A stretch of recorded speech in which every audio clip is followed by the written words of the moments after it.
Good morning, Chairman. Good morning, everyone. Welcome to this morning's meeting of the Community Safety Scrutiny Committee. I'm Councillor Alan Woodruff. I'm the Chairman of the committee. In the absence of a Vice Chairman, Councillor Bailey Robinson will join me on my right to support me with this meeting today. In addition to welcoming all members of the committee to this meeting, I would also like to welcome Councillor Manza Hassan, Executive Support Councillor. Before we begin, there is a standard announcement. If we have a fire alarm, we need to leave the council chamber through the rear doors into reception and assemble in the car park at the front of the building and await further instructions. The audio-visual feed of this formal public meeting is being broadcast live via the County Council's website, and all your comments will remain accessible online. Please have mobiles, laptops and tablets on silent. The hearing loop is now activated. Requests to speak will be collated by the top table. Please indicate early when you wish to speak. We will now move on to the formal agenda. Item 1 is apologies for absence. Joe, do we have any apologies? Yes, Chair, we've received apologies from Councillors Lee and Councillors Bridgewood, and that's Councillor Neil Carey will be replaced by Councillor Reeve, and Councillor Bamford will be replaced by Councillor Hastings for this meeting only. Thank you very much. Item 2 is declarations of members' interests. Does any member need to declare an interest? No, thank you very much. Okay. Item 3 is to approve and sign the minutes of the last meeting as a correct record. This is of the last Community Safety Scrutiny Committee meeting held on the 24th of February 2026. And the minutes can be found on pages 5 to 10 of the agenda pack. Do I have a proposer? Councillor Whittaker, and a seconder? Councillor Christopher. Those in favour? I think that is unanimous. Thank you very much. Those are agreed as a correct record. Okay, item 4, announcements. Please note, everyone, that we have an informal session on illicit tobacco and vaping, and also product safety activity after today's meeting here in the chamber. This will be around 45 minutes. At the end of the formal meeting, I will advise at what time to reconvene in the chamber for this, and we will have a short break before we start the informal session. So moving on, do we have any announcements from our Executive Councillor? No, thank you, Chairman. There is no announcement from my end. Thank you. And do we have any announcements from our Chief Officers? No, thank you very much.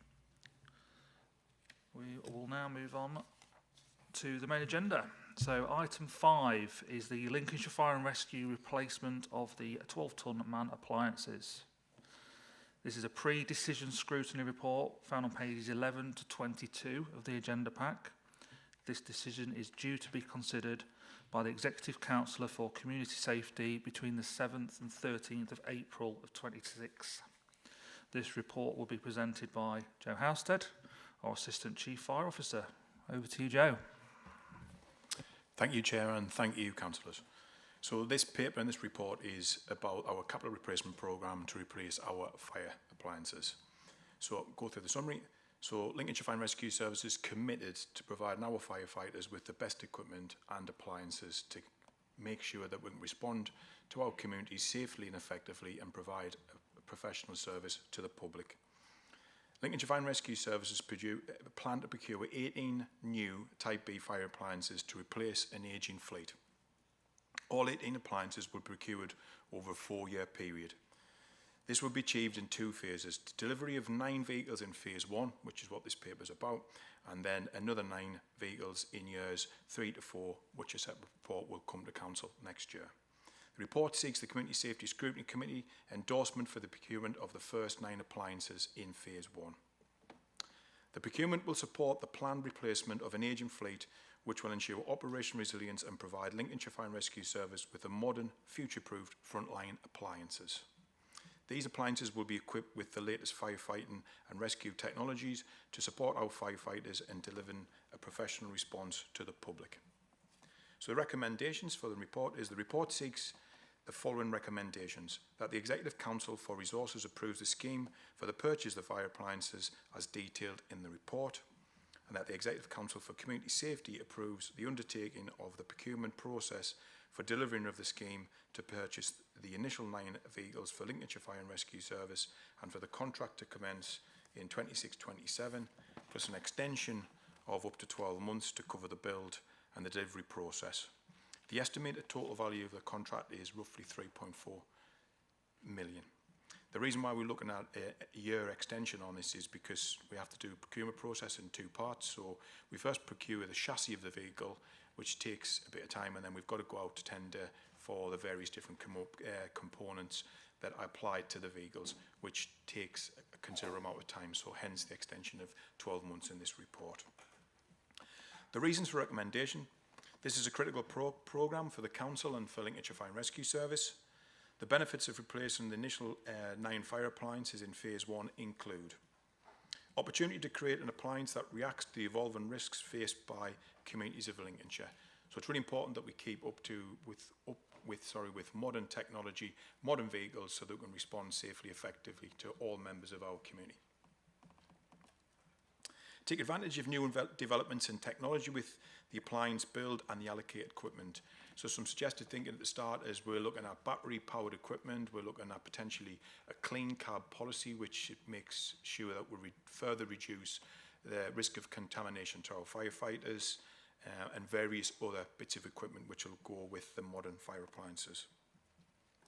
We're also looking to future-proof our systems, utilising up-to-date technology with integration with flexible change to the build. So our mobile data terminals, which access data to our firefighters in terms of risk information about a property or a building when they turn up, they need accurate and up-to-date information to be able to look at the plans and the information to make an informed decision on how they're going to deal with that emergency. Also, a big part of the replacement of the appliances is to support the health and well-being of our firefighters and the communities of Lincolnshire. And as previously discussed, that is in terms of the reduction in our firefighters' exposure of contamination from fire effluents and fire gases, etc. And the last one is obviously avoid costly repairs and service impacts. So we look to replace our appliances on a roughly a 12 to 13 year cycle. And what we do is we rotate the appliances around the services. So as the appliances come towards the end of their life, we will rotate them into a training environment or as a reserve, so that we build resilience throughout our plans.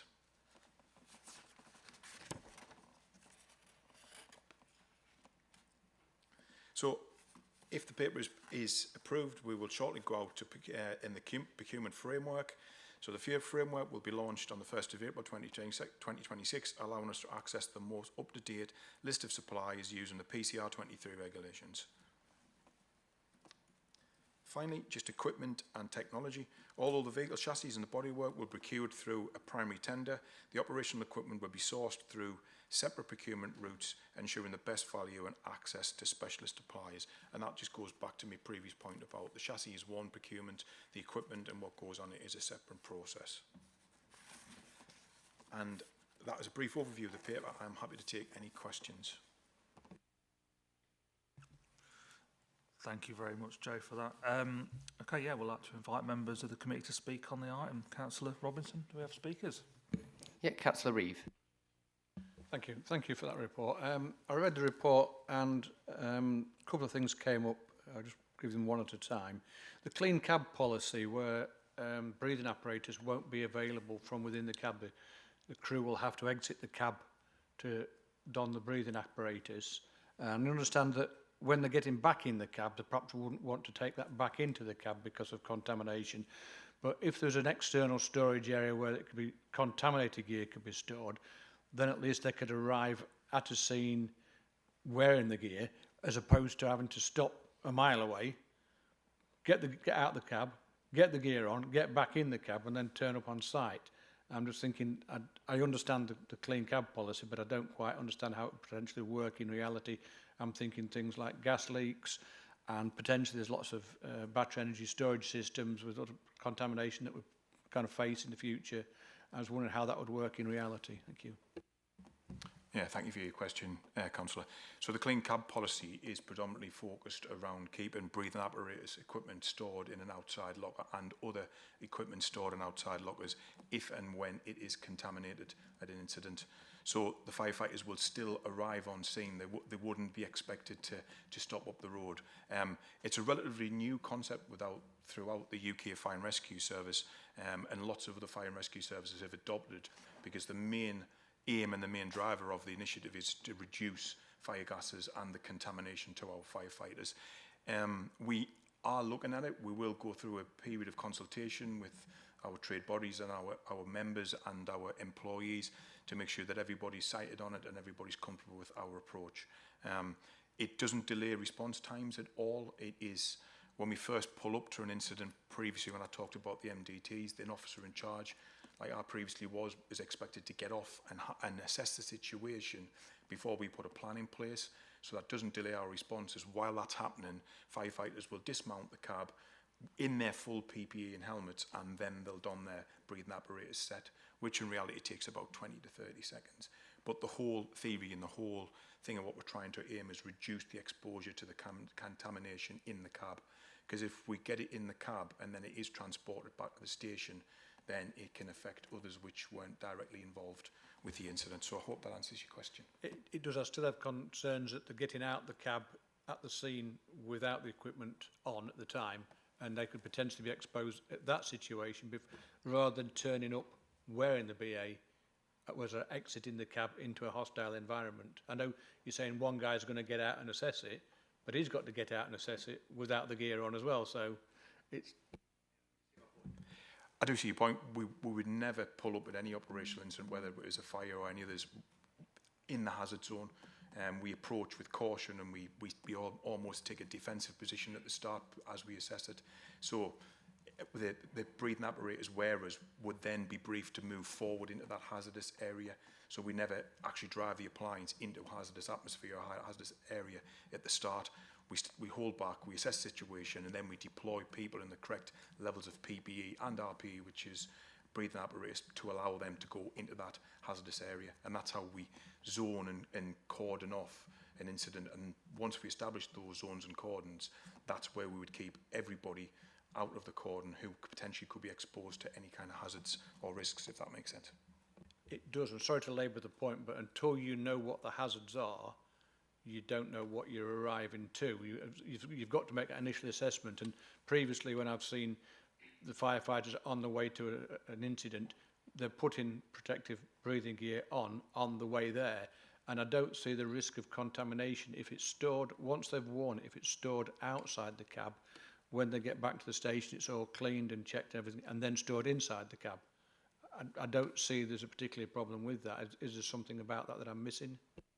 No, it's a valid point. So they are dressed currently and with the breathing apparatus sets on their backs in the cab, but they're not under air, because that's air that's vital in terms of there's only a finite amount of air in your cylinder, which will equate to so many minutes depending on how fit you are, breathing rates, etc.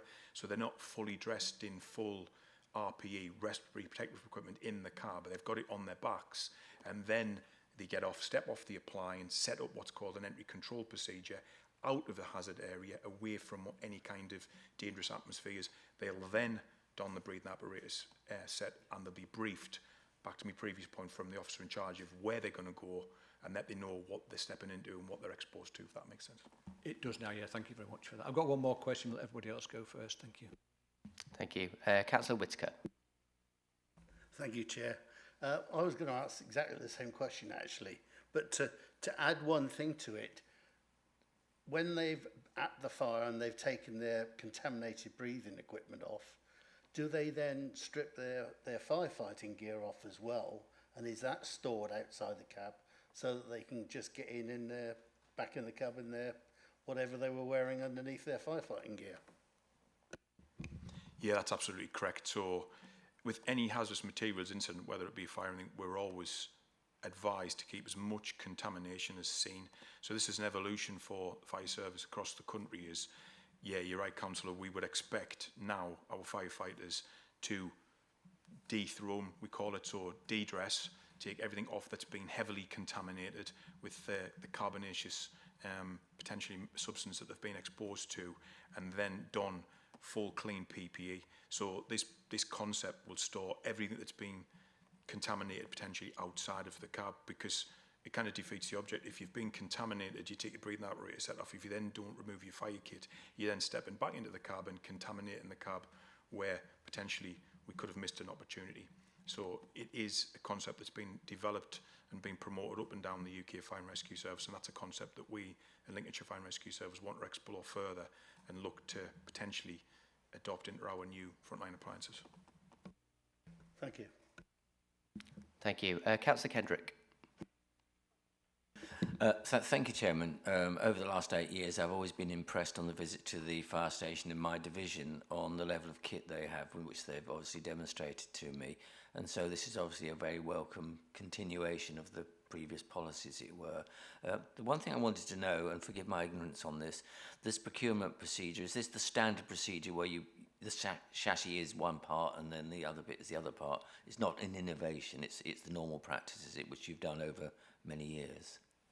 Yeah, that's correct, Councillor. And procuring and buying a fire engine is actually quite complex. The market's not huge. There's only a limited amount of suppliers, so we have to do that in 2 phases, and it just follows a normal procurement route, which we've done previously, in which other fire and rescue services follow. So yeah, thank you. Thank you. Just a question for myself. So it just mentions that the maintenance cost of the current fleet is rising year by year.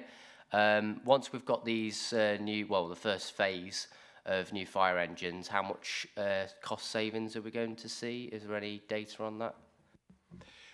Good question, Councillor. Unfortunately, I haven't got the exact data on the cost savings, what we look to save, but it's the ongoing revenue and maintenance costs. The very fact that we're looking to replace 9 is some of the older appliances now we're having to bring in for more regular routine maintenance, which is a cost.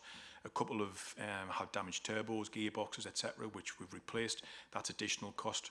So replacing the appliances at the right time is actually invested to save opportunity, because we then procure appliance, get 12, potentially 13 years, potentially longer out of the appliance, and we save all those ongoing rise in maintenance costs and repair costs.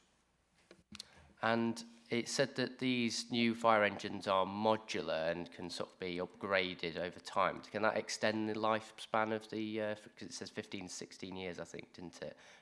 Could it extend it further?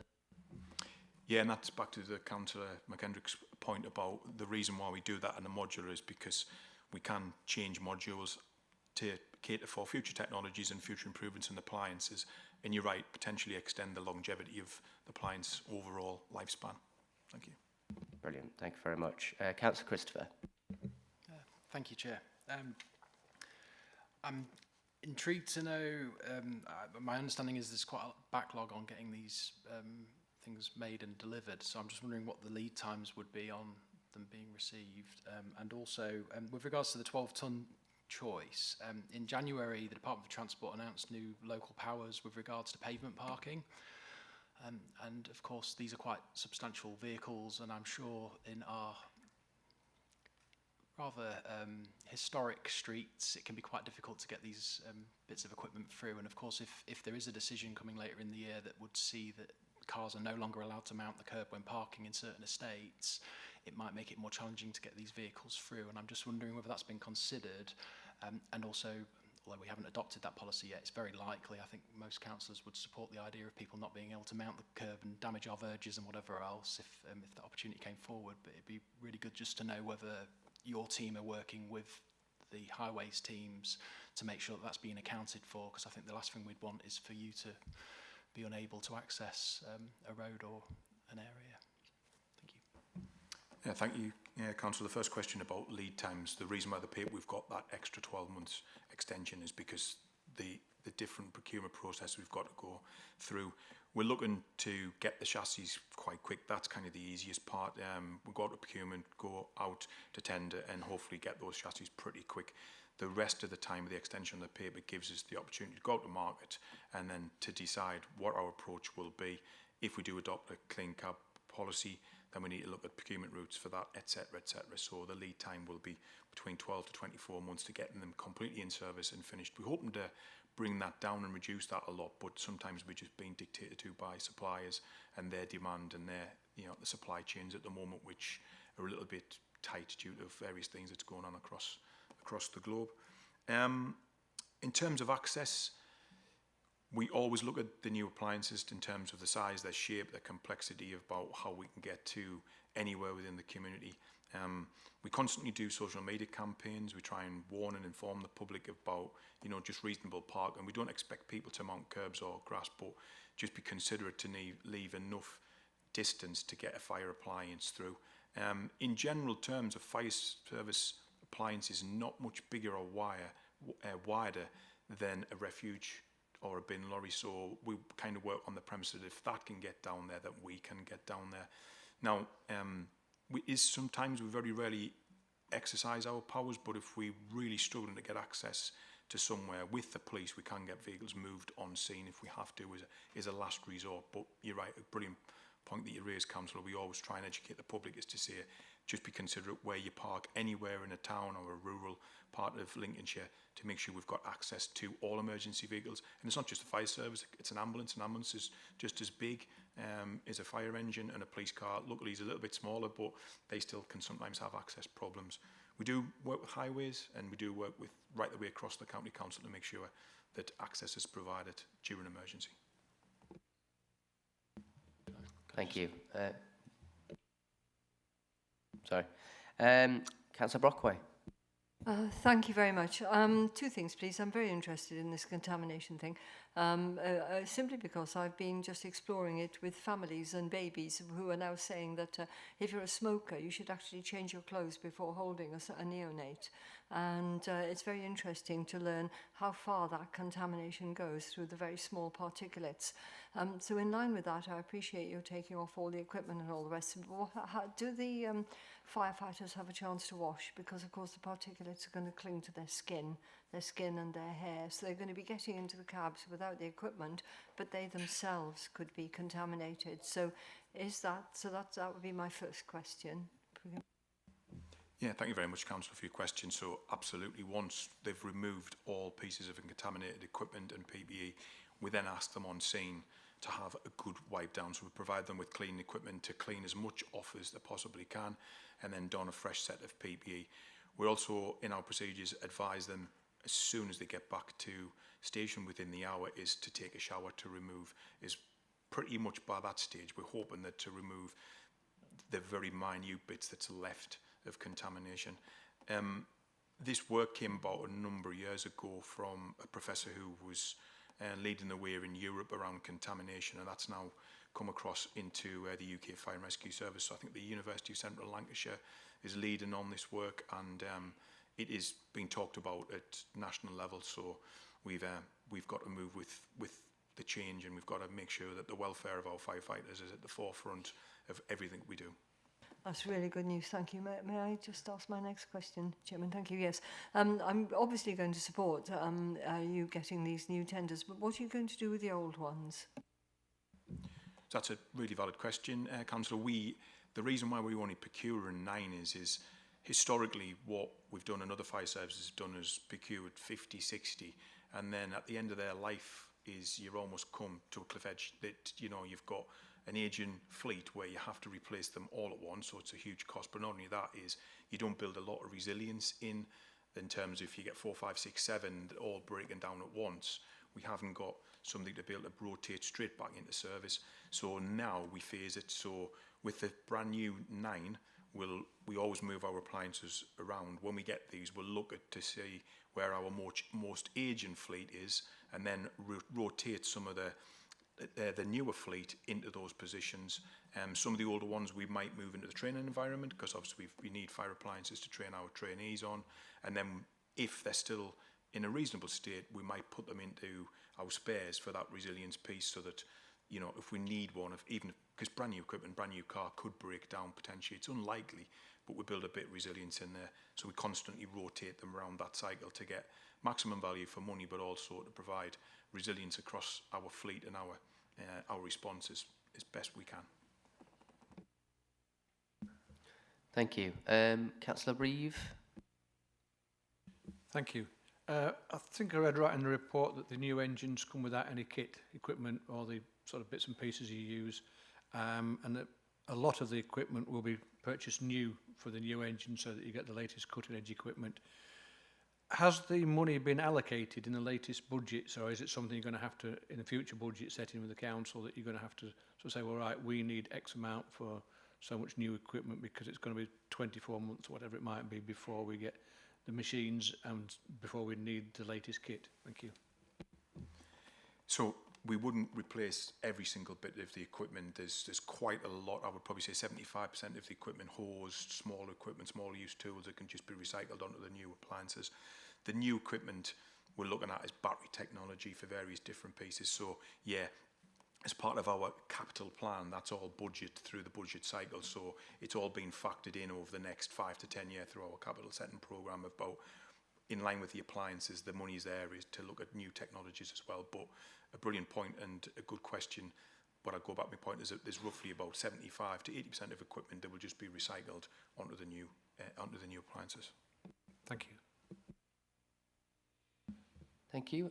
Just a last question from myself. Just with the fact that it's a specialist sort of market to try and get these engines, how many providers are there?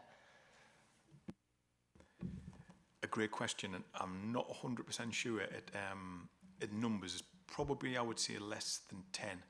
It's a while since I've been close to that detail of procuring an appliance, but the market is quite small. I'd probably even say 5. But I don't know the exact figure of who's out there and who's on the market, because there's new companies come forward all the time, but there's some long-standing and some well-established companies that tend to go on the frameworks. And are we communicating with sort of to get as many as possible to see the different sort of span of providers? Yeah, so we'll look to see who's on the dedicated procurement framework. There's obviously the checks and balances of how they get on the framework and what they can provide, and we'll look at those providers who's on the framework through the tender to then say, actually, can you meet our requirements, and then we'll go out with tender, yes. Okay, thank you. No more questions, Mr. Chairman? All right, thank you very much, everyone. I just had a query, Joe. Will the changeover of any of these vehicles cause any operational disruption? Thank you, Chair. No, not. The simple answer is no. It's just like, for example, today, if we had a fire engine or fire appliance that broke down on a station, we use our own reserves to get the cost straight away and replace it within an hour. So the impact of bringing the new ones online would be minimum, just as business as usual, really.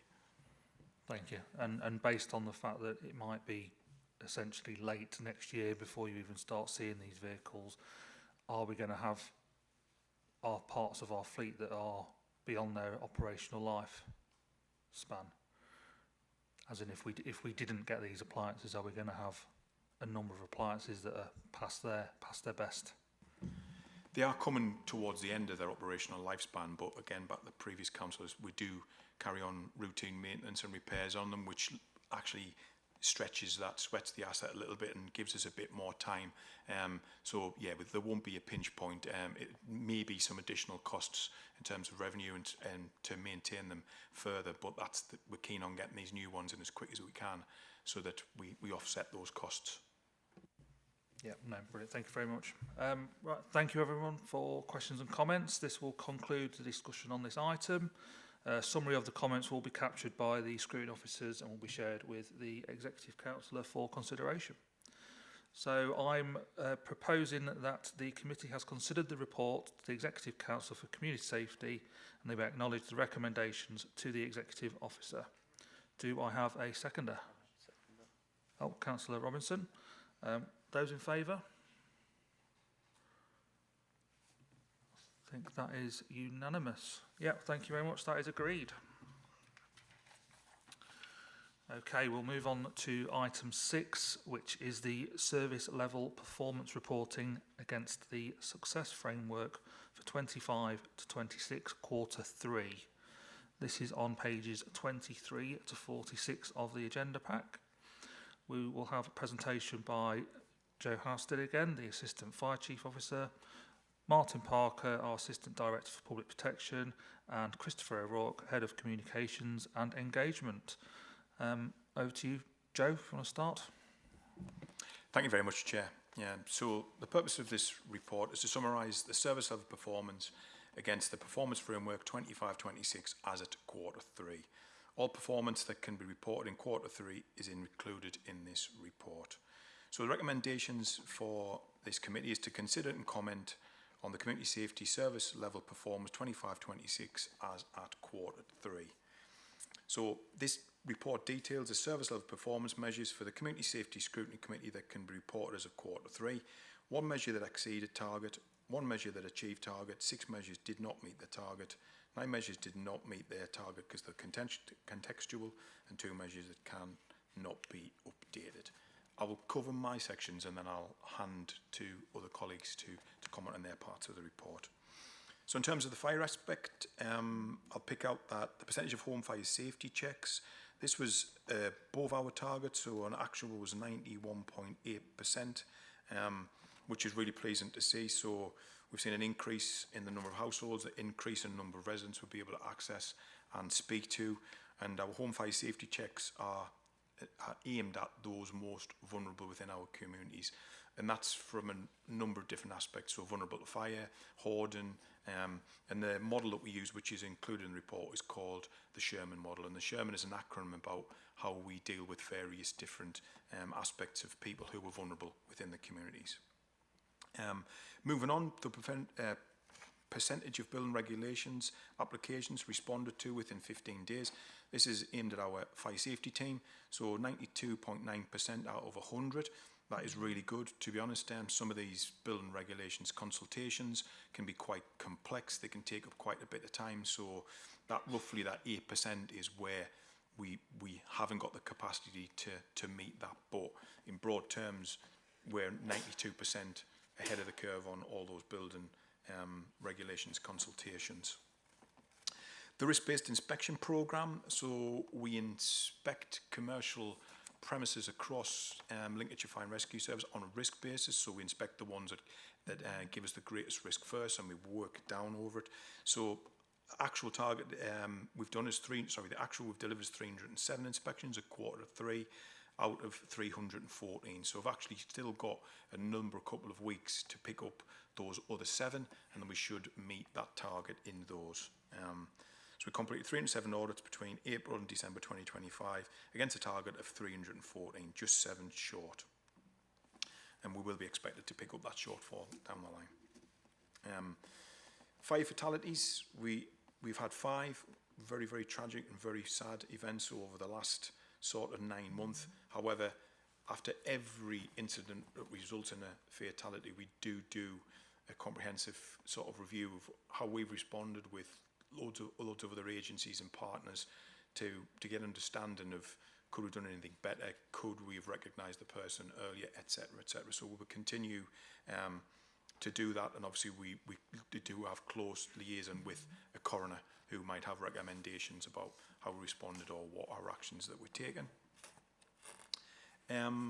Fire casualties in primary fires, there was actually 23, and again a lot of these were linked to the same tragic incidents where we've had loss of life. Fires, as you all know, can take hold of a building really, really rapidly, so where we tend to see tragic events, we also tend to see a number of people who have been injured as well, and quite seriously in the same incident. So petroleum licensing, so our actual inspections is being 25. We're currently slightly behind this target. These are licensing audits, so we are the licensing authority for petroleum audits. However, by the end of the year, we'll have caught up and we'll actually have probably achieved our target of where we be. And this is predominantly due to being a little bit of capacity within the train. We've got some new staff in there who we've had to train, and we have to bring up to speed with carrying out those asks. The total number of incidents, we've seen a 16.7 increase in number of incidents. Fires, false alarms and special service calls attended with the Lincolnshire Fire and Rescue Service in Q3. This is slightly up from last year. The increase is predominantly in, we're now being asked to respond to assist ambulance quite a lot to remove people from casualties. So in that bariatric arena, we're asked to respond to a higher level of what we call as right care, right person incidents, which is we gain entry on behalf of another agency if they have credible information or intelligence that there's somebody vulnerable in the property but they can't reach them. And then we have seen a slight increase in false alarms, but the pleasing part of the data would tell us that the false alarms are good intent. So what we term as a false alarm good intent is a call from the public or alarm receiving centre where we get there and it was a good intent call because they reasonably believed that the fire was actually about to start or was due to happen. It's not a false alarm or it's not a malicious call, because we do still get malicious calls to incidents. In terms of the emergency planning, this measure was slightly behind in terms of the number of plans, but we are working within the local communities hard to, and within local council wards to try and support those to that public resilience tool so that they can develop their own plans and they can stand up their plans as and when they need. I'll pause there and I'll invite colleagues to pick up on their other parts of the report, if that's all right, Chair. Thank you, Joe. Yeah, I'm just wondering, would we like to do questions to Joe now and do it individually that way? If that's all right with everyone? Might be easier. We'll do questions now. So any questions for Joe? Councillor Reeve. Thank you. You commented on malicious calls there. Are they going up or down, and is anybody ever prosecuted over those? Because a lot of the phone numbers, unless people hide their phone numbers or is it repeat offenders, that sort of thing, I've never really heard of anybody being prosecuted for it. Thank you. Yeah, so it's kind of a steady trend that we see. We haven't seen an upward spiral or a downward spiral in malicious calls. We do constantly monitor it. We don't have a lot of powers or anything to be able to bring people to prosecution, but it's a misconception that if you withheld your number to the emergency services, it doesn't actually work. So we have got your number to, if you ring police, ambulance or fire, your number will come through the switchboard, and that was a mechanism that was introduced quite a few years ago for that reason, councillors, so that we can identify people. Now, what we do look at is numbers within our control room that are repeat offenders, and then all we would do at that point was we would do an element of engagement and education around the impact of a false alarm to these people. That if we respond to a false alarm, we can't respond elsewhere to a real emergency. And we'd also pass the details to obviously our agencies in the police and others for prolific offenders. Hope that answers your question. Certainly, thank you very much. Thank you. Councillor Kendrick. Thank you, Chairman. I was just wondering, on page 24 under 1.1 fire safety, there's a reference to reporting integrity issue. I see it's not an operational response issue, but I was just wondering if you can update us on how things are going in terms of trying to sort that issue out. Yeah, thank you, Councillor McKendrick. Yeah, so we think we've resolved this issue now, so for the next reporting period, our data should be back in line. This only affects a smaller number of incidents, and it was when we brought in the new control system, the Vision 5 system. It's literally a technological glitch that we discovered, and thankfully we discovered, so our data teams work really hard. We've got an interim fix that we're testing at the moment, and then we're also working with the current supplier, who I won't name, to have a more sort of robust approach going forward. So by the next reporting period, we think we'll have addressed that issue. Thank you. Thank you. Councillor Brockway. Thank you, Chairman. Yeah, very interesting report. Thank you. I'm particularly interested on the type of casualties that you had on page 29. There's a section there. You had 23 casualties in primary fires, of which 19 were male. And then you have some causes, you explain in the paragraph, in the section in some detail. It would be interesting to know what was the cause of the fires where the females were involved. because that gives a little bit more information about the male behaviour. For instance, I noticed that there were 11 cooking fires. Were those all male, or were there some of those women? So it's just that I can see that you're trying to dig down into the behaviours, and you are looking at further communications will be targeted towards males, recognising that there's a behavioural element to be considered. And although I don't need this information now, it would be interesting to have it. What were the causes, whether women were involved, because it helps us to understand the full picture. I do remember my parents being involved in a situation where the firefighters in their area went round older people and sort of seized loads and loads of chip pans that were full of fat. There was a certain behaviour, and the women did those and really got injured. Sorry about some sexist comments here, but those pieces of equipment, very dangerous, were used by the women, not the men. And they didn't get injured. But I do wonder if there's some basic training needed. If there are 11 injuries in the kitchen, is there some basic training needed?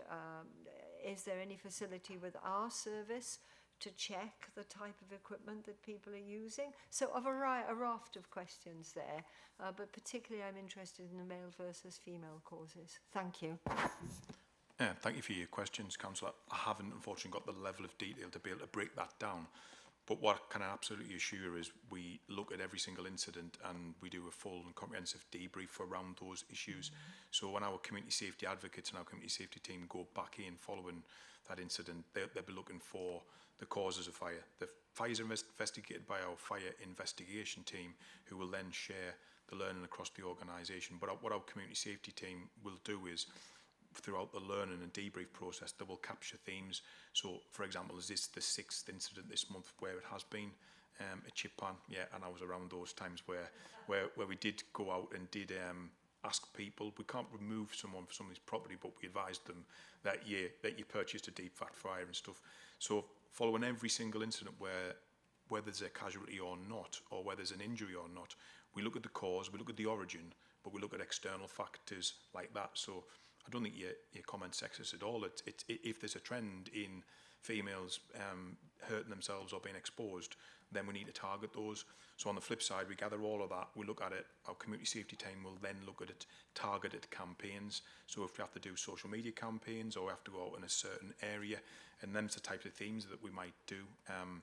So we've done things around carbon monoxide detectors as well as fires, chip pans, flame retardant bedding, for example. We cover quite a lot of vulnerabilities within the home, and we can put interventions in for those people. And of course, we do work with every area across the county council, adult social care, for example, others who can then come with us as a joint approach to give that that full overview picture of providing the right support to the person at the right time. Thank you. Just in terms of the community resilience and the emergency plans, do you think we've had enough time to know that the plan is working or not? And do you think there's anything that we need to change specifically about what we provide for those voluntary, those people that volunteer? Yeah, I think it's a valid question. I think my colleague Ian Reid, who sits in the emergency plan, is currently looking at the plans. He looks at them all the time. It's kind of a monthly performance measure that he looks at, and he is looking, he provided me some information coming here that he's looking to review that process in terms of where have we got the plans, are the plans effective in the right areas, and then doing a piece of work to try and identify, can we get plans in the areas that we haven't. So I hope that's useful. Thank you. That's it, Mr. Chairman. Thank you very much. Thanks for that, everyone. We'll move on to Martin Parker. Do you want to carry on? Yeah, thank you, Chair. So just looking at the report in relation to Q3 for fraud, again, we showed continued focus on prevention activity around our fraud awareness and disruption. Having had 91 fraud interventions during the quarter, what this means operationally is that this has included practical measures to reduce repeat victimisation. So most notably, 5 new core blockers have been installed into residential properties, bringing the total deployment across the county to 153. How those core blockers work is we can identify that that's blocked over 7,000 potential fraudulent calls in that Q3 period.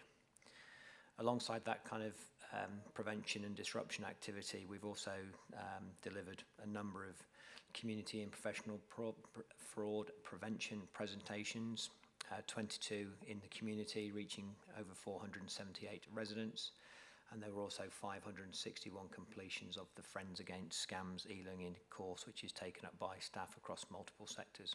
I think this indicates a strong organisational take-up of awareness and also of the training. In relation to coroners and registrations, again, coroners and registrations data presents a mixed picture on the report, with some areas exceeding expectations while one key measure remains below the target. Birth registrations are performing strongly, with 99% registered within the 42 days against a 98% target, and including a notable point that in December 2025 we did achieve a 100% completion rate within that 42 days. Unfortunately, by contrast, our death registration timeline is below the 9% target, with a year-to-date average of 76% within 5 days, although performance has improved during Q3 to 83%, peaking at 85% in November. Whilst these timelines are below the national target, the appointment capacity is available within the 5-day window, but customer choice of preferred location and time can push some registrations beyond the deadline. And again, this is something I kind of regularly update to this committee to say we prefer to have choice than drive them to a national target in terms of completion. And as a rural county, people are waiting for their local area to be open to register the relevant death. Just looking at the coronal workload, the service still remains within the stated thresholds. We have 265 open inquest cases, which is below the reference 300 level, and only 26 cases older than 12 months old, which is again below the reference 35 level. What this indicates is that inquest volumes are being maintained within the expected levels, and the performance within this area is a good one. Happy to take any questions, Chair. Thank you very much, Martin. Any questions? Councillor Smith. Yeah, hi. About the registration of deaths, I still think that something should be put in there to say that when you register a death with the GP, it's down to the GP to how long he takes to then send it on to the coroner, and then for the coroner to then get back to the person to then say that they can then go and register the death. So I think it's an unfair target to be set within council when there's so many outside bodies that are involved in the process. Thank you. Yeah, I don't disagree. That target is actually the council target, so they split it up when they changed the reference. So it would be for sort of CQC to hold health to account for the time it takes GPs to do that. This is a county council kind of target, because it's the bit that when we do receive it, how long it takes us to register then that death. But I do take your point, but that is without our control. That's beyond our control, unfortunately. No, that's it, Mr. Chairman. Thank you very much, Martin. We'll move on to Christopher now, our Head of Engagement. Thank you. Thank you, Chairman. So just to outline and remind members that the measures in this report around volunteering are contextual rather than targets, because it is not a commissioned service. So just to remind members of that. But having said that, we in this quarter we've supported, it brings our total for the year to 902 groups and 1,678 individuals that have been supported either to host volunteers or to access volunteering opportunities. And whilst they're not, like I say, not targeted measures, it does show a significant increase on Q3 from the year before. And I think largely this is due to the proactive approach that the Community Volunteer Service is taking in Lincolnshire to support organisations and volunteers.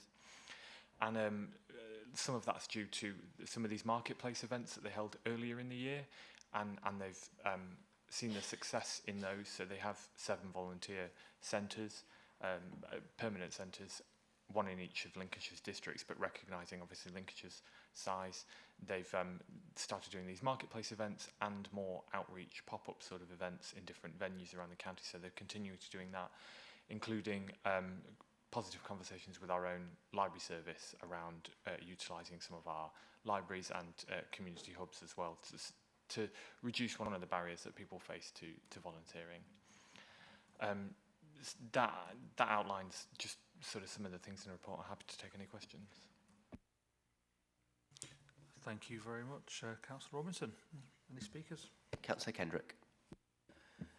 Thanks, Christopher. It's a very interesting report. Having been involved professionally in managing volunteer services, as you may know, and working with volunteer groups, it's interesting to see how this has developed. And perhaps outside this meeting, if we could have a chat, I'll be very interested in discussing with you further. Thanks very much. If yourself, Councillor Kendrick, or any of the other members of the committee would be interested in going to one of the volunteer centres, I'm sure that could be arranged, and speaking to some of the members of staff about the kinds of things they do sort of with organisations and those people that need extra support to access volunteering. Yeah, that'd be great. I'll update myself because I did bump into one of the volunteer centre managers the other day actually, and had a chat with them, but I appreciate that. Thanks very much. Thank you. Any further questions? Councillor Brockway. Thank you. Again, a very interesting report. Thank you. I notice that you raised the issue of transport for service users and volunteers in rural areas. That's interesting because that is being raised in the GLCCA, and the Transport Committee is meeting tomorrow. So I'll take this along with your permission and raise it there. But also, other things have been raised with me in relation to this, that a lack of driver testing facilities in certain rural areas, for instance in Gainsborough, means that it is difficult for people to go and get testing. It's putting little barriers in the way, which they're not necessarily... that's the test. I think it always happens in this committee, especially when the chief is here. Right, there we go. Thank you.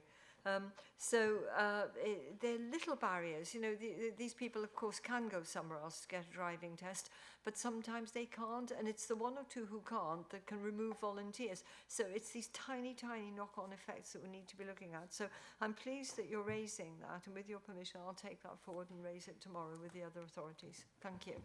Thank you, Councillor Brockway. And I think part of the roadshow events, the pop-up events that they've been doing, these outreach sessions, is to sort of highlight to people that there may be volunteer opportunities closer to where they think, but also some of the what they call micro-volunteering that can sometimes even take place online and doesn't necessarily mean that somebody has to go somewhere. So all sorts of different ways that they look to support people to access volunteering opportunities, recognising that transport can and is sometimes a barrier.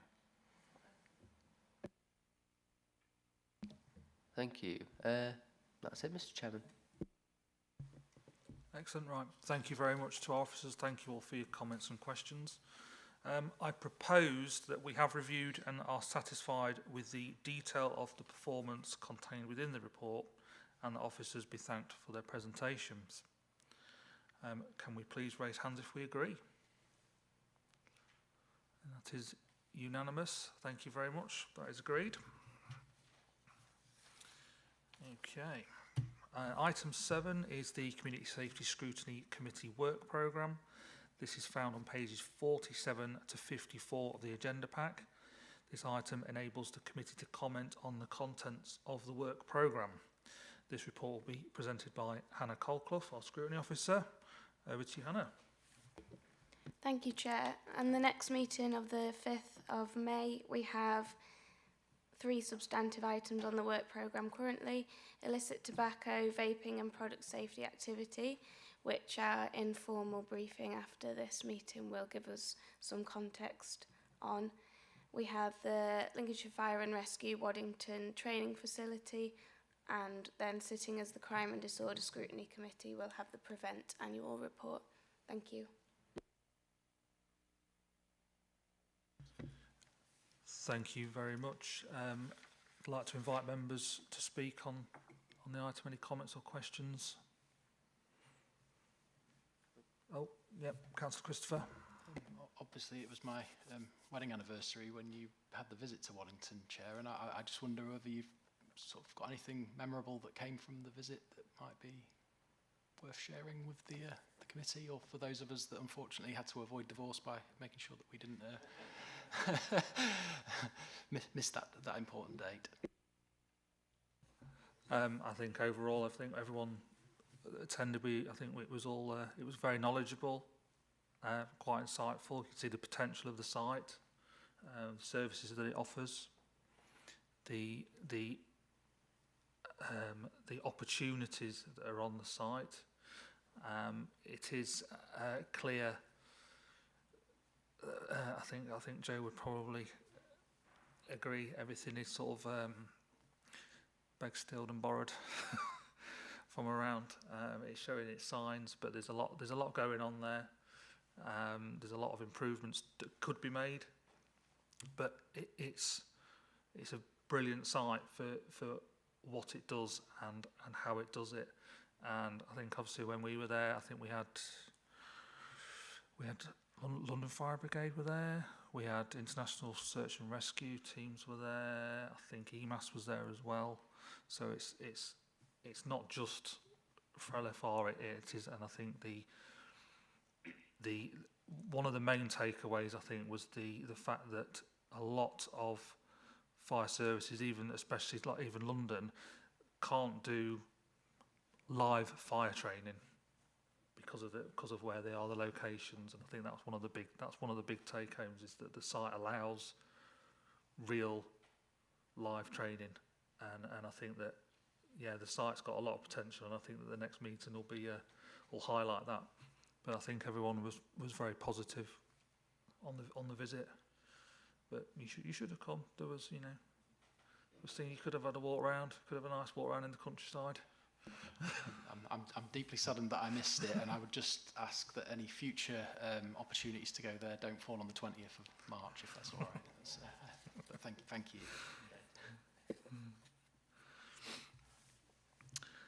Okay, if everyone's happy, then we move that we approve the planned work programme for 2026, subject to any considerations that we wish to bring up at the moment. But can we raise hands if we agree with that? I think that is unanimous as well. Thank you very much. Okay, so for the last item, we're going to revert to sitting as the Crime and Disorder Scrutiny Committee under Section 19 of the Crime and Justice Act 2006. Item 8 is the Domestic Abuse Strategy Update. This item will be on pages 55 to 66 of your agenda packs, and the report will be presented by Jade Thursby, our Domestic Abuse Business Manager. Over to you, Jade. Thank you, Chair.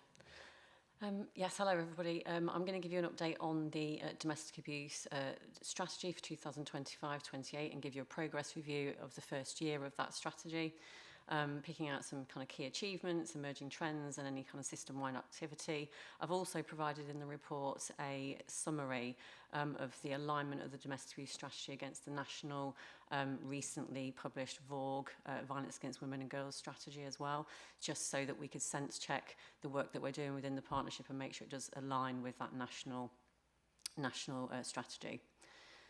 In terms of your considerations, if you could kind of note the progress made against the domestic abuse strategy, provide feedback of areas of progress and kind of, I'm going to talk about some next steps, and then if there's any areas that you feel that you can identify that you'd like to look at further scrutiny as well, please do let us know.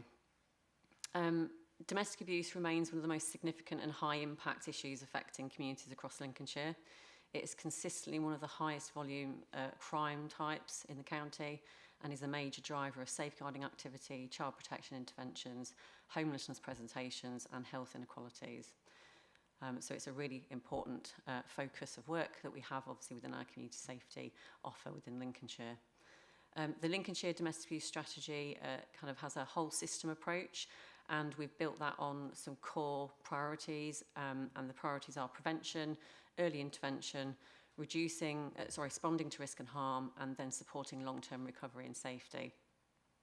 Within the first year of the strategy and delivering the action plan, 48% of all the actions have already been completed, demonstrating a strong partnership commitment and early progress within the strategy. I've also highlighted some key areas of activity and key data for you within the report. I think really it's showing a continued rise in the demand for domestic abuse services. Our high-risk referrals to our MARAC, which is our multi-agency risk assessment conference, that's not difficult to say, continue to grow with an average of around 100 additional referrals that we've received now per quarter compared from last year to this year. We know that police recorded domestic abuse flagged incidents for 2025, 24-25 totaled just over 17,000, and that included around 9,000 standard risk cases. That's a slight rise over the last 5 years, but then in terms of the actual crimes, flagged crimes within the police, that's remained consistent around about 10,000.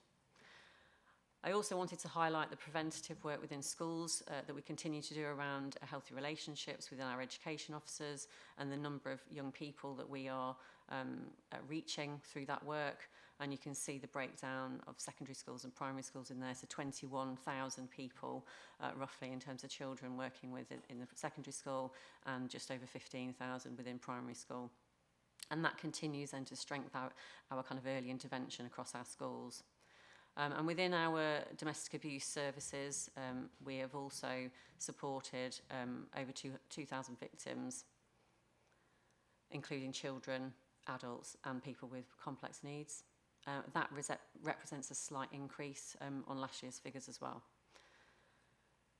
I'll then jump to Appendix 1, which gives you an overview of just some of those key achievements within the first year of the strategy.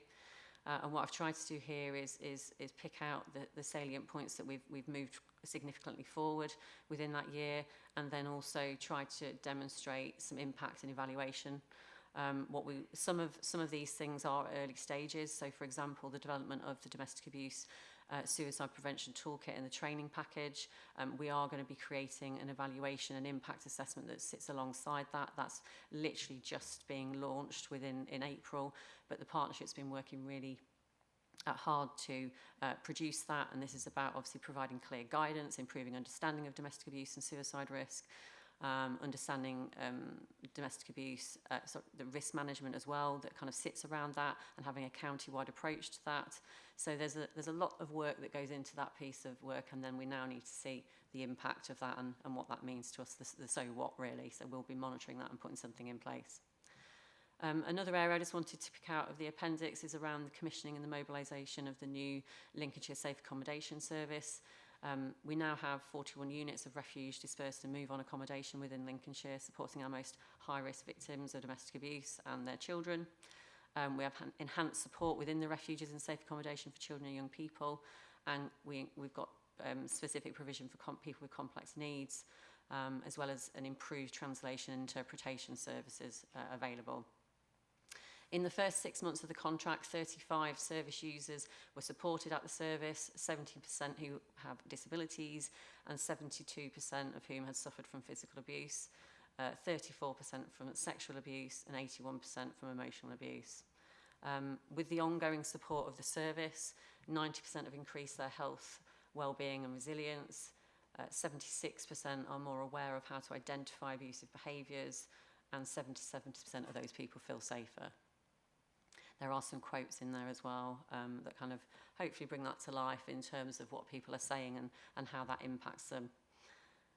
There's a number of other achievements and areas of work that we've moved forward within that appendix, and I won't go into every single detail there, but hopefully that's quite clear and you can see some work that's been achieved. I think, again, I did just want to pick out there around the implementation of a county-wide target hardening process within Lincolnshire, working with all the district councils, Lincolnshire Police, some of our bigger housing providers within Lincolnshire as well, and our IDVA service, which is our independent domestic violence advisors.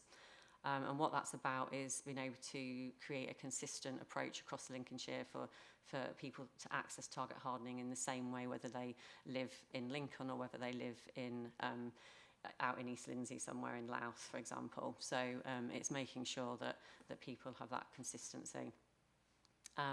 And what's happened in the period of April 2024 to February 2026, the Sanctuary Scheme Target Hardening has supported a total of 226 individuals, completing between 2 and 36 sanctuary support per month. Activity levels do fluctuate, and there are clear peaks within the years.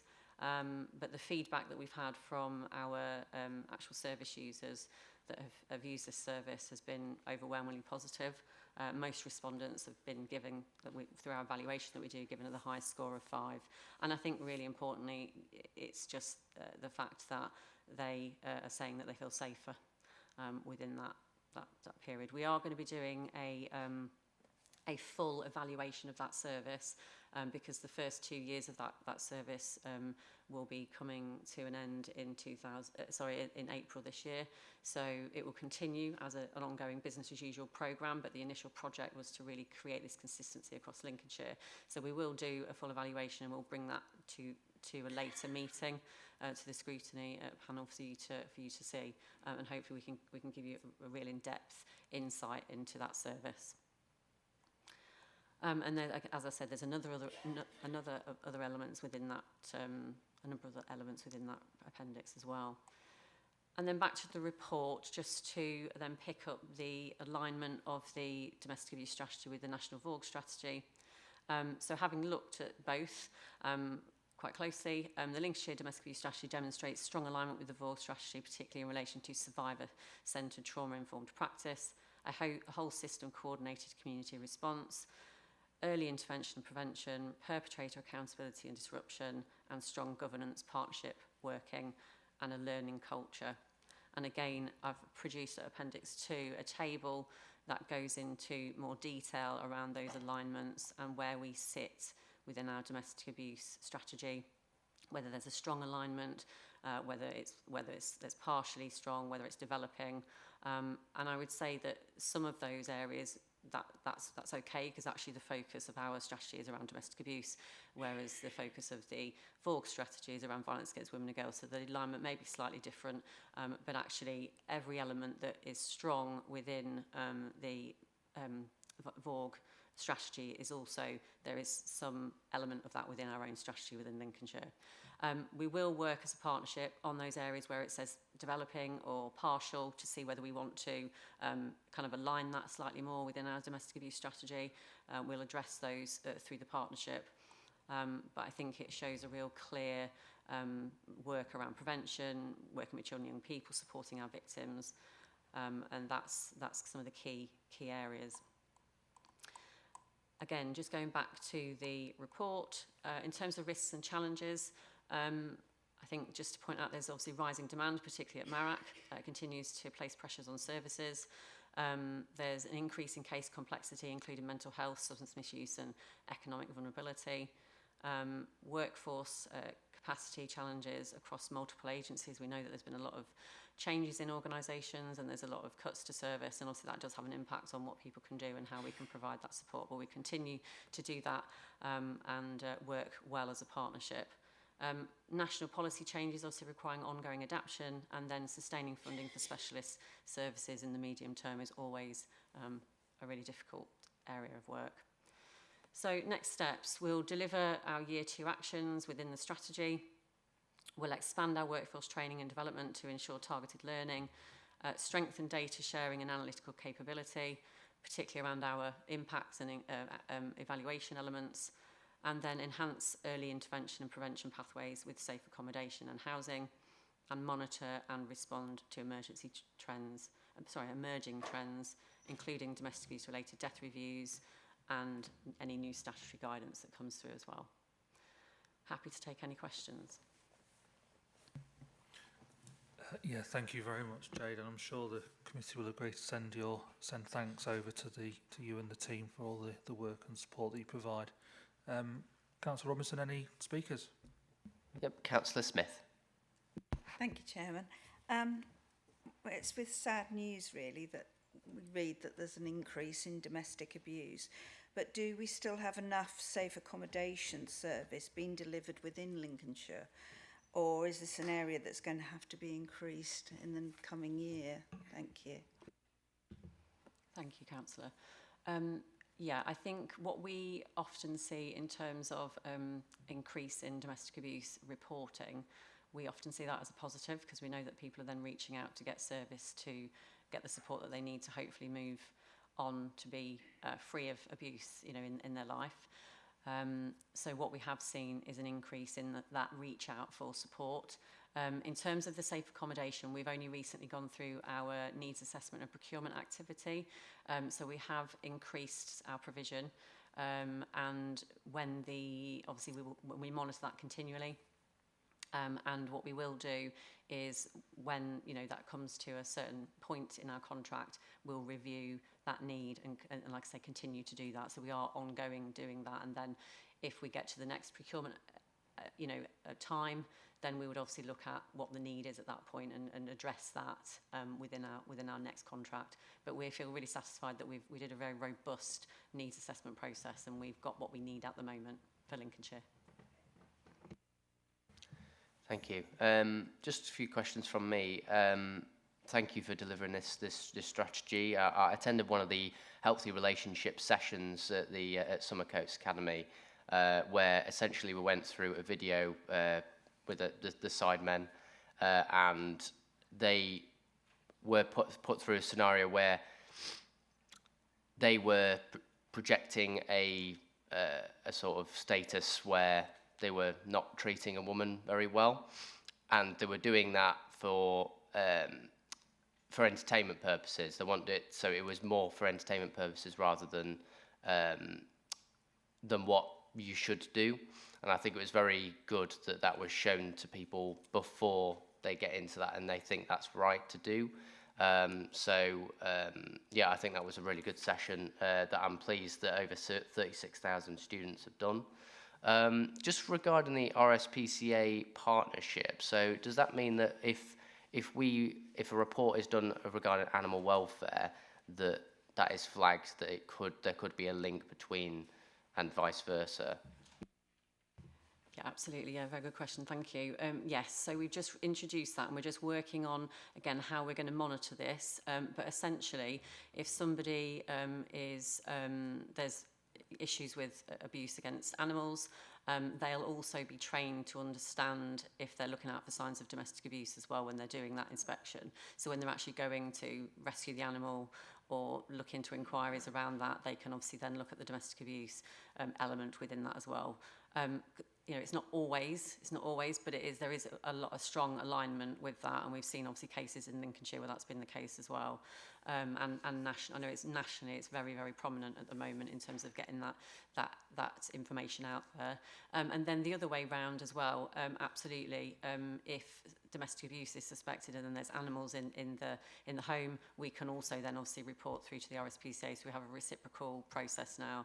But I think really importantly the fact that the RSPCA are wanting to work with us, they will also attend our MARACs as well when we're aware, and we'll invite them to that, and they can provide some really good information. We are going to do some extra training with them in the next coming year. So yeah, it's a really good partnership.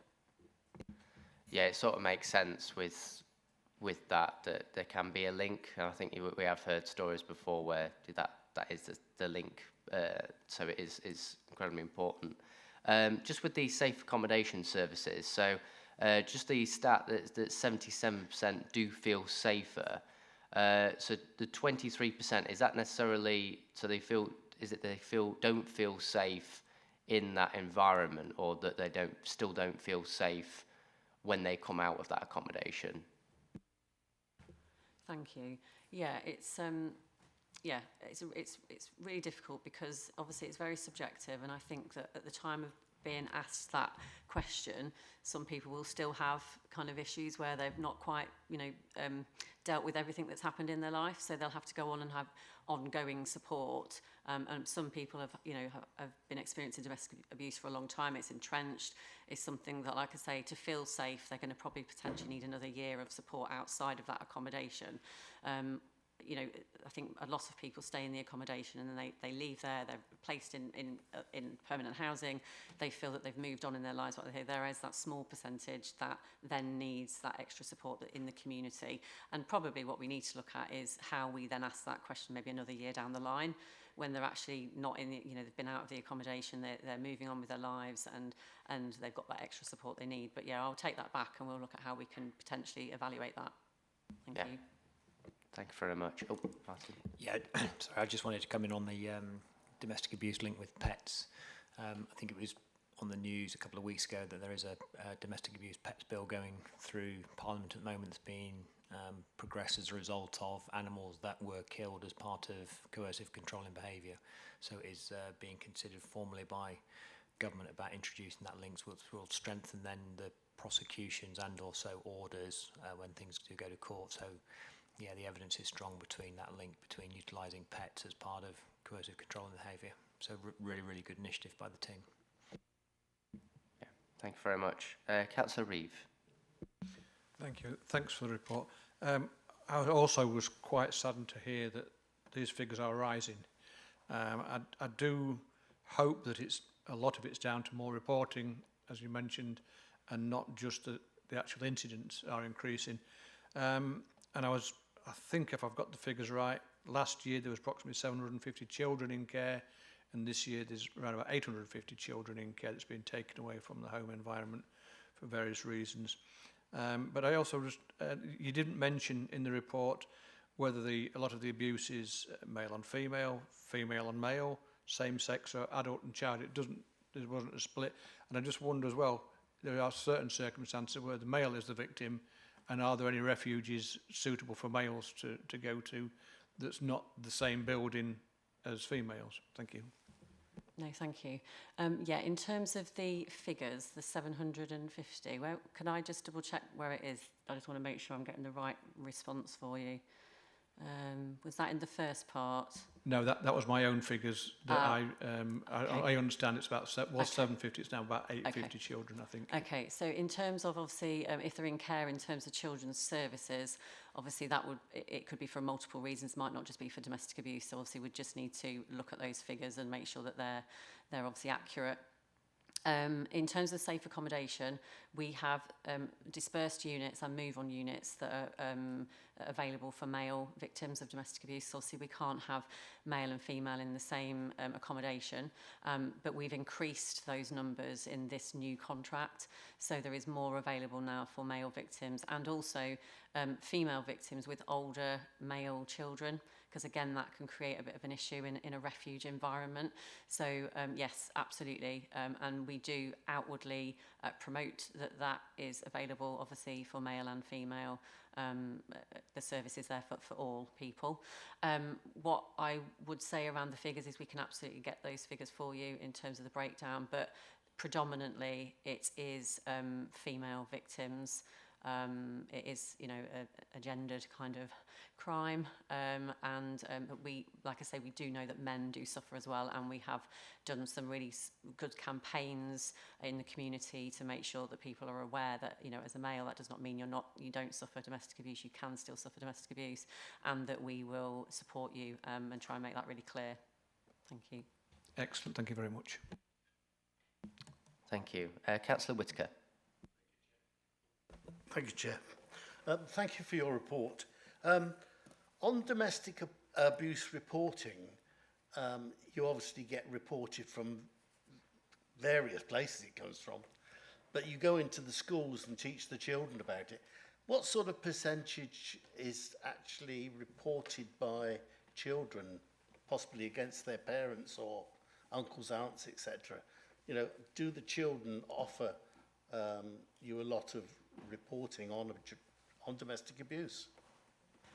Yes, thank you for the question. I haven't got the exact figures. Again, I can get those for you. However, I do know it's an increasing picture. So what we've seen in our needs assessment and our work that we did really recently to look at our services is that younger people are reporting domestic abuse more and more, particularly kind of kind of older student age, kind of in the universities, colleges, areas, but also in schools we do get disclosures. So through the the healthy relationships education to stay safe, we do get disclosures from children when they sit there and they hear things and they realise that that's what's happening in their household. Often children are only exposed to that one experience. They don't know that's not right. They don't realise it's wrong and it's not actually very safe for them. So it takes something in school or a conversation, and then they realise and they've made some disclosures. So yeah, we do get a number of disclosures through that process.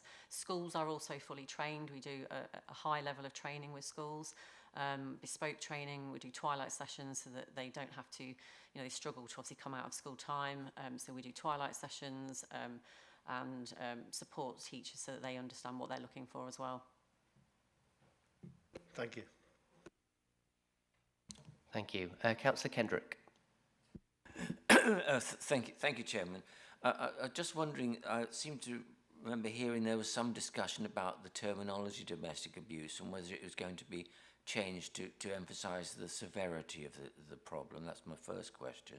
And the suicide prevention training, who gets that? I was just wondering how spread out that is across the system.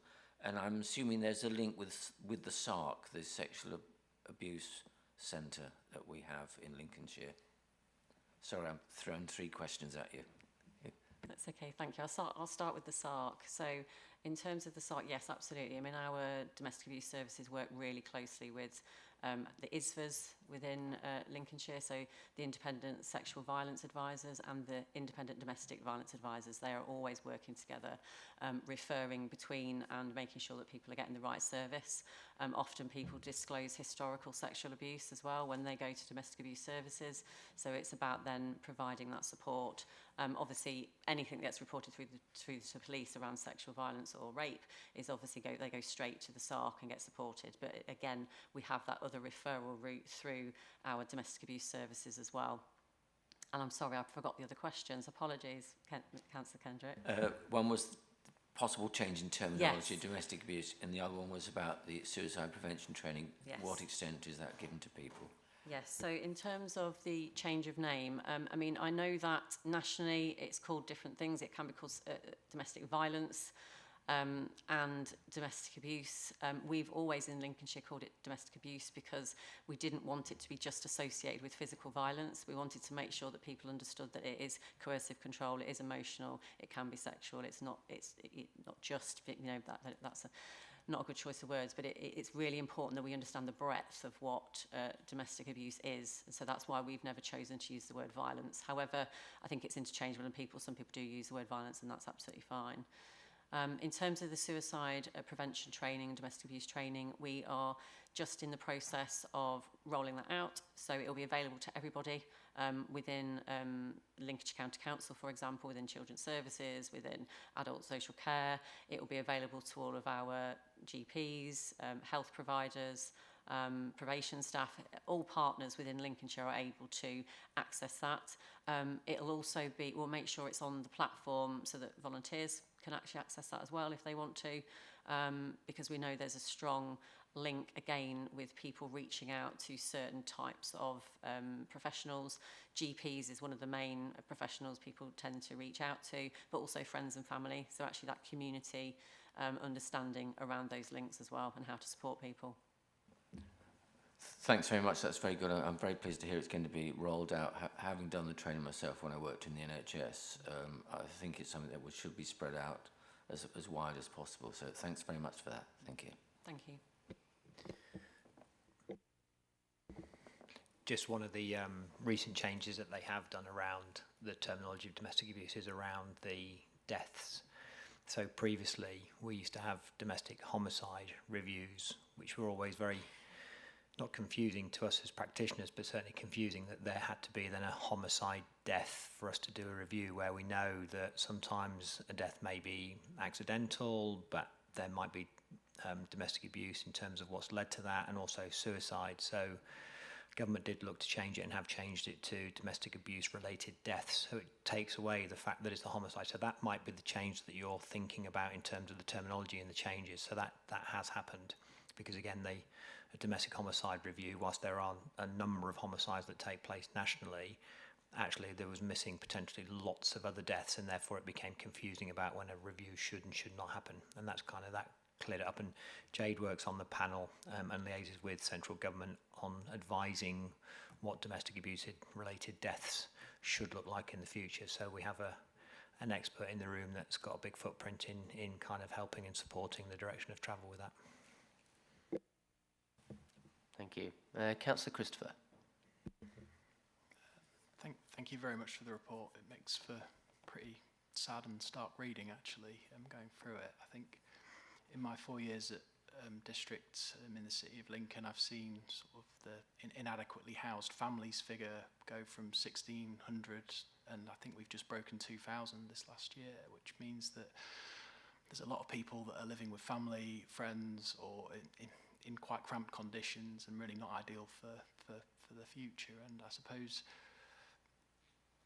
with the mention in the report about the rise of homelessness that this creates, I know it's an area that is very, very difficult with such little stock available. And I think my key concern is how good are we across the district at reciprocal agreements where we can sort of send people from one area to another, because quite often when somebody presents as homeless, they have to sort of go back to the area that they came from, essentially, which I don't think is ideal, certainly in these circumstances. And also, do we have any form of sort of sanctuary schemes where we can help improve the security of people's existing homes? Is that something that we're doing well, or certainly that we're working with those districts on in making sure that they're able to fund that moving in their own properties? And also with regards to people that are maybe being taken into one of the refuge sites for that, is there an element of bed blocking to some extent? I don't think that's probably the right terminology for it, but if we don't have adequate housing for people to move out of, I think my biggest concern would be that people end up moving into bedsit accommodation where you've got sort of HMO situations. The likelihood is you're going to have people with mental health issues in there where there's an increased risk of abuse. But also bed and breakfasts and hotel accommodation. Again, the type of people that are going into that accommodation often could, I suppose, take advantage of somebody that's vulnerable in those circumstances more so than they would be in their own home. And I just wonder how well you feel that we're doing on that from a county-wide overall authority perspective, not just here. Thank you. Yes, so our refuges and our safe accommodation is part of the national system. So we feed into a whole network of safe accommodation that's available, and it's all very different, in terms of its approach and how who it's best targeted for. So if we know that we have somebody in Lincolnshire that there isn't a suitable accommodation for them in Lincolnshire, we will support and find accommodation as close to Lincolnshire as is safe, and work with that national system. And I know that the system works really, really well. We also obviously house a number of people in Lincolnshire, outside of Lincolnshire, that come into our area as well. So it's a real, again, reciprocal kind of approach across that whole network with nationally. If the question is, would we use more accommodation? Absolutely. I think, there's always a need for more accommodation. We've based, like I say, our accommodation very much on a really robust needs assessment that we've undertaken. And other areas have to now do the same. It's part of a statutory duty. You have to do a needs assessment. You have to have a strategy. You have to report annually to MHCLG to make sure that they are monitoring all of that. So it's very much more regulated than it ever has been before in terms of that safe accommodation and how we do that across the country. And we're seeing an improving picture of the resources that are actually there as a result of that new legislation, the statutory duty, the funding and grant that comes with that to be able to provide those services. In terms of a sanctuary scheme, so yeah, it's called Target Hardening for Lincolnshire. So that's the report that I will bring later on in the year to give you a really full evaluation of what's happened in the first 2 years of introducing that. So prior to 2 years ago, there was target hardening happening across Lincolnshire in each district, and very much linked to the Homelessness Prevention Fund. However, it wasn't happening in a consistent way where we were all working together. We are now all working together.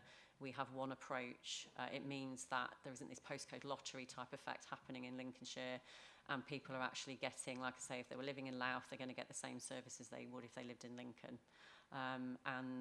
We are working with, very closely with the police to make sure that the assessments that are undertaken going into homes are really robust. And we've had that really strong feedback from people that have actually, service users that have actually used the service. So that means that people more than possible can stay in their own home. We don't want people to have to move, really, ideally. We don't want them to have to change their networks or change children's schools, for example. So the more that we can keep them in their home and have that early prevention in their home in terms of that target hardening is what everyone's trying to aim for. But I think in terms of the safe accommodation network that's improving, and also the way the districts work together, absolutely, if once they have had their time within the safe accommodation and they need to move on, it's about finding appropriate accommodation for them. I don't know of anyone that's been in our safe accommodation within Lincolnshire that's gone on to be in a bed and breakfast or a HMO. They've all gone to proper tenancies, because that's part of our responsibility. We're not allowed for them to leave. We can't make them leave unless we can find something for them that is appropriate and safe. And also the other thing just to add is the legislation in 2021 added very clear definition about what safe accommodation meant. So we can't, and nobody would put, say, a female victim into a HMO with males as well. That's not classed as safe accommodation. It has to be just for domestic abuse with single-gendered accommodation. Thank you very much. That's quite actually very reassuring actually to hear that. I'm good with that. Thank you. Thank you very much. Any further questions? Yep. Councillor Smith. Just like to put my corporate parenting hat on and just say that to answer Councillor Reeves' question about the increase in children, Lincolnshire children going into care, it's not necessarily Lincolnshire children. Our area now has expanded and we now take in Northamptonshire. So it's not necessarily Lincolnshire children that have increased that figure. It's just that we're so good at the job and we take in children now from such a big area. Thank you. Thank you. That's it, Mr. Chairman. Right, thank you, Jade, and thank you everyone for your questions and comments on the item. That now concludes discussion. I propose that we have reviewed it and are satisfied with the detail of the performance contained within the report, and that the officer again be thanked for the presentation. Can you please raise hands if you agree? I think that is unanimous. That is agreed. Thank you very much. That actually concludes the business of the meeting today. Thank you everyone for your attendance. The informal session is actually due to start at 12:30, so we've got a slight extended break. So anyone that wants to be here, back in an hour. Thank you very much. Chair, would you like me to get hold of Mark and see if we can get him earlier? That'd be great if possible, yeah. Yeah, because then you can do it within the committee time. So I'll see if I can get him back. I'll see if I can get him here for 11:45 or 12 o'clock. I'll find out and then. Perfect. Either way, let's have a little break and then we'll reconvene as soon as we can. Yeah, brilliant.